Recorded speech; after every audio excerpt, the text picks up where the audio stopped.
Ilang araw na lang, mabibisi na naman nga ang mga bata sa pasukan. Kaya why not, ipatry nga natin ito sa kanila ang maglaro dito sa may Kids Zoo na. Kaya paniguradong walang mapaglagyan nga ang kasiyahan ng mga chikiting. At panigurado, kahit ang mga matatanda ay mag-i-enjoy sa ganito. Kaya tara, samahan nyo nga po kami.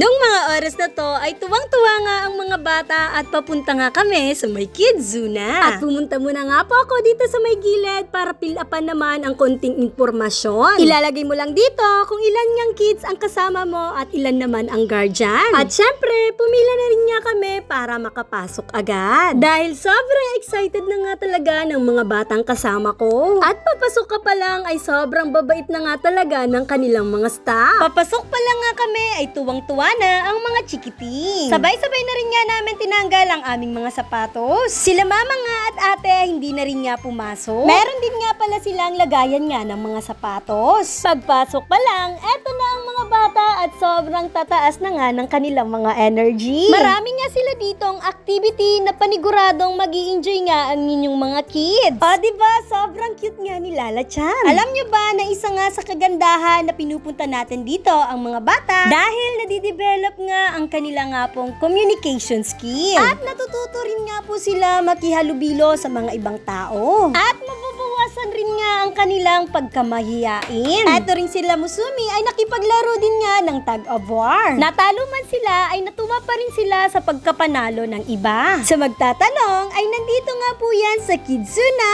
Robinson Naga. At hindi na rin nga kami nagpahuli na magpa-picture. Uy, sana all. At pagkatapos, dito na nga nila in-explore ang iba't iba nga pong laro dito sa may Kids Zoo na. Minsan lang sila maging bata kaya ayos lang na ipa-experience nga natin ito sa kanila. Kaya naman, tuwang-tuwa nga ang mga batang makulit. At isa pa sa kagandahan dito ay nawawala nga ang takot nila. At kahit itong mga kasama ko ay mukhang nag-i-enjoy din. Ang Kids Zoo na Robinson Naga ay malaki din kaya paniguradong mag-i-enjoy din nga sa mga activity ang inyong mga anak. Nag-enjoy din nga sila dito sa paghiga nga dito sa napakadaming bola. Isa din sa mga gusto nga dito ni Musumi ang paggawa ng blocks na parang may mga magnet. At ito rin yung isa sa mga nagustuhan nga nila Musumi. Ang una nga nilang pinuntahan etong Sushi Bar. Dito ay nag-uniform pa nga ang dalawa at nag-picture-picture nga kami. Dito ay parang may experience nila na gumawa nga ng sushi. Sumunod na nga kami dito sa paggawa ng parang mga ice cream. Nag-uniform pa nga talaga ang dalawa. Ang gagawin nila dito ay maggagawa sila ng ice cream at iba't ibang mga flavor. Nung nagsawa na sila doon sa paggawa ng ice cream ay dito naman nga sila sa hospital. At etong si Musumi ay sobrang busy sa pagsulat ng kanyang pangalan. Bago nga magpasukan, isa nga ito sa magandang ipa-experience sa inyong mga anak. At kunwari ay may flower shop din nga po pala dito.